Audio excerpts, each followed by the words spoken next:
ஒரு காலத்தில் டிராஃபிக்காக சண்டை போட்டுக்கிட்டு இருந்த 2 டீம் இது. இப்போ என்னடான்னா பாட்டம் ஆஃப் தி டேபிளில் ஸ்பாரிங் போட்டுக்கிட்டு இருக்கானுங்க. போன மீட்டிங்கில் சிஎஸ்கே எம்ஏயை வான்கடையிலே சுற்று போட்டு முடிச்சு விட்டானுங்க. முடிச்சு விட்டோன்னா அவ்வளோதான், நம்ம ஓஜிஸ் பேக் டி அப்படின்னு நினைக்கும்போது அது எப்படா நாங்கள் ஃபார்முக்கு வந்துட்டோம் நீங்கள் நினைக்கலாம் அப்படின்ற மாதிரி ஜிடி கிட்ட டிப்பிக்கல் சிஎஸ்கே பர்ஃபார்மன்ஸு மரண மொக்கையாக விளாண்டானுங்க. அதுக்கு அப்படியே ஆப்போசிட்டாக மும்பையை பார்த்தோம்னா யாருக்கு 2 பாயிண்ட் வேணுமோ வாங்கப்பா, வந்து கூச்சப்படாமல் வாங்கிக்கிங்கப்பா அப்படின்ற மாதிரி விளாண்டுட்டு இருக்கானுங்க. இப்போ இவனுக்கு 2 பேருக்கு நடக்க போகிற மேட்ச் யார் எவனுக்கு 2 பாயிண்ட்டை ஃப்ரீயாக விட்டு கொடுக்க போகிறானுங்க அப்படின்ற மாதிரி மேட்ச் மாதிரி தான் இருந்துச்சு.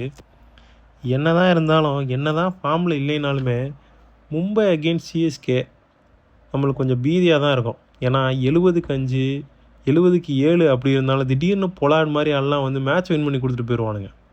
அதனால் இந்த மேட்ச்சில் ஒரு ஓரத்தில் த்ரில்லிங்காக தான் இருக்கும் அப்படின்ற எதிர்பார்ப்பில் தான் இந்த மேட்ச்சுக்குள்ளே போனோம்.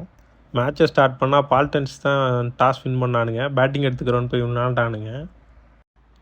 மேட்ச் ஆரம்பித்தா நமன்தீரை தவிர அவனுக்கு பேட்ஸ்மேன் எவனுக்குமே பேட்டில் பால் பட மாட்டேங்குது. என்னென்னமோ பண்ணி பார்க்குறானுங்க. ஸ்கையி திலக் யாருக்குமே படலை. ஓவர்டன்லாம் திடீர்னு பிரைம் டேல்ஸ்டெயின் மாதிரி பவுலிங் போட்டுட்ருக்கான். ஆனால் அப்போவுமே எனக்கு ஒரு பயம், என்னடா இவனுங்களே இப்படி திணறானுங்களே, நம்ம ஆளுங்க எப்படி திணற போகிறானுங்க அப்படின்னு. அதுலேயும் ஹர்திக் பாண்டியாலாம் பிச்சில் உட்காந்து யாகம் மட்டும் தான் வளர்க்கலை, எல்லாத்தையுமே பண்ணி பார்த்துட்டாப்புல. படவே மாட்டேங்குது பாவம். எனக்கு தெரிஞ்சு டெஸ்ட் இன்னிங்ஸ்லாம் இப்படி ஹர்திக் பாண்டியாவிலான்னு நான் பார்த்ததே கிடையாது.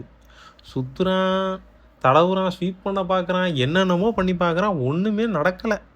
அவனுக்கு ஹோல் இன்னிங்ஸ்லேயுமே கனெக்ட் ஆன ஒரே ஒரு ஷாட்டு ட்ரெண்ட் போல்ட் அடித்த 6 மட்டும்தான். நீட் கனெக்ஷன். எனக்கு தெரிஞ்சு ட்ரெண்ட் போல்ட்டை முன்னாடி இறக்கி விட்ருக்கலாம், ஒரு 10-15 ரன் எக்ஸ்ட்ரா அடிச்சிருப்பானுங்க. அதுக்கப்புறம் நம்ம ஆளுங்க இறங்கி சாம்சன் ஃபஸ்ட்டே டக்குன்னு போனாலும் ருத்ராஜ் கெய்க்வாட் ரொம்ப நாள் கழித்து போன மேட்ச்லேயே ஃபார்முக்கு வந்துட்டாப்புல. ஆனால் இந்த மேட்ச் தான் கொஞ்சம் ஸ்டெடியாக விளாண்ட மாதிரி இருந்தது. ருத்ராஜ் கெய்க்வாடும் கார்த்திக் சர்மாவும் மேட்சை முடிச்சிட்டானுங்க. மேட்சை முடித்ததோட பால்டன்ஸையும் முடிச்சிட்டானுங்க. அவ்வளோதான். இனிமேல்